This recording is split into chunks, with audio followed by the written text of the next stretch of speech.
Assalamualaikum dan selamat datang ke channel saya, Fakta Sejarah. Pada kali ini saya akan bercerita tentang bukit ni, Bukit Mertajam yang terletak di Pulau Pinang, Pulau Mutiara di utara tanah air. Nama Bukit Mertajam ni berasal daripada Bukit Tok Mertajam, sebuah bukit setinggi kira-kira 491 meter yang menjadi mercu tanda kawasan ini. Perkataan mertajam dipercayai berakar daripada bahasa Melayu lama yang bermaksud menonjol ataupun menjulang. Pada zaman awal, kawasan ini sudah didiami sejak abad ke-18 oleh masyarakat Melayu, Siam, India dan kemudiannya masyarakat Cina, terutama selepas pembukaan Pulau Pinang oleh Perancis pada tahun 1786.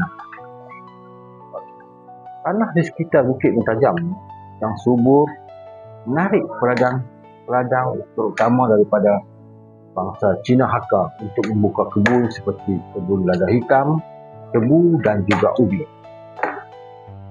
Pada era koloni British pula, abad ke-19, Bukit Mertajam berkembang sebagai pusat pertanian dan perdagangan penting di seberang perang.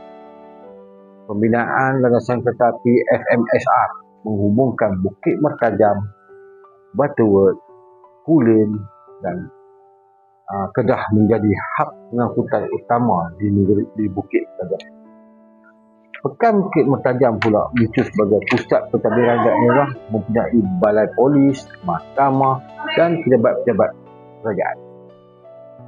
Bagaimana pula dengan pertumbuhan komuniti Cina Hakka? Ramai peneroka Hakka membuka penempatan di kawasan Ceruk Tok Kun, Mengkuang dan juga Berakit. Persatuan Hakka, Tokong dan sekolah Cina mula dibina pada awal 1900.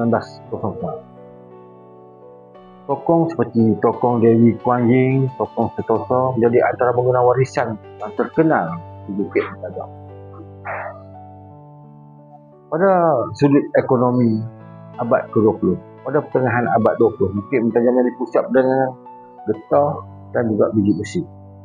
Pada tahun 1970 hingga tahun 1990, kawasan perindustrian seperti kawasan perindustrian Bukit Minyak dan Permainan Tinggi menarik banyak kilang-kilang elektronik membuka kilang di kawasan Bukit Mertajam. Bandar ini terus berkembang dengan pesat, terutama menjadi kawasan kediaman dan komersial bagi penduduk Pulau Pinang dan juga Kedah. Itulah fakta menarik tentang Bukit Mertajam. Setiap hari ada kisah sejarah.